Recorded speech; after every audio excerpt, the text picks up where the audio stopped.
పెట్టండి బికాజ్ నేను అంత బాగా పర్ఫామ్ చేస్తా అని ప్రతి రోల్తో మన ముందుకి వస్తున్న వారు కథానాయకుడి నాన్నగారు కాబోయే కథానాయకుడు అని చెప్పాలా అండి? అది నేను అనలేదు, వెన్నెల కిషోర్ గారు అన్నారు, నేను దాన్ని ఫాలో అవుతున్నాను అంతే. సో ఇప్పుడు వడ్లమని శ్రీనివాస్ గారు మాట్లాడతారు. అందరికీ నమస్కారం అండి. వాళ్ళ 53 సెకండ్లు మాట్లాడతాను సార్. ఎక్కువ మాట్లాడినా అది ప్రమాదంగా పరిణమిస్తుంది. అంతే సార్. సిరివెన్నెల సీతారామ శాస్త్రి గారిని ఒకసారి గుర్తు తెచ్చుకుంటాను. సంతోషం సగం బలం హాయిగా నవ్వమ్మ అని ఒక పాట రాశాడు ఆయన. సో ఇవాళ రేపు యంగర్ జనరేషన్స్లో మానసిక రుగ్మతలు పెరిగిపోయి సైకియాట్రిస్ట్ అనే వైద్యుడికి బాగా బేరాలు కుదురుతున్నాయి ఎక్కువ, సంతోషంగా లేకపోవడం వల్ల ఈ జనరేషన్. అలాగే జంధ్యాల గారు చెప్పిన ఇంకొక కొటేషన్ చెప్తాను.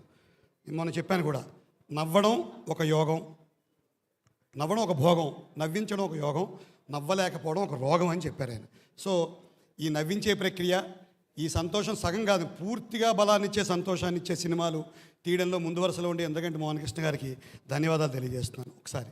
అదేవిధంగా ఈ నవ్వించడం అనే బాధ్యతని ఈ సినిమాలో తమ భుజస్కంధాల మీద వేసుకుని చాలా విజయవంతంగా నిర్వహించిన నా కుమారుడు పుత్రరత్నం సారంగపాణి ప్రియదర్శి, వెన్నెల కిషోర్ గారు, వైవాహర్ష గారు, ఈ ముగ్గురు నిజంగా అందరూ చెప్తున్నట్టుగానే ఈ నవ్వుల రథాన్ని గట్టిగా తాళ్ళేసి లాగారు. వెనక నుంచి మేము కొద్దిగా తోచిన పైన జిగేశ్వర్ నంద గారు కూడా గట్టిగానే కూర్చుని ఉన్నాడు గడ్డం అది వేసుకుని.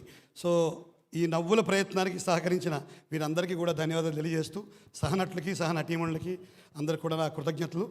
తండ్రి పాత్రలు ఇంకా చేస్తూనే ఉందామని ఆశిస్తూ మీ దగ్గర సెలవు తీసుకుంటాను. అరే ఇక్కడ చాలా మంది మీ అభిమానులు ఉన్నారు, మీరు వేరే వేరే పాత్రలు కూడా చేయాలని మనస్ఫూర్తిగా కోరుకుంటున్నాం. థ్యాంక్ యూ శ్రీనివాస్ గారు, థ్యాంక్ యూ సో మచ్. ఇప్పుడు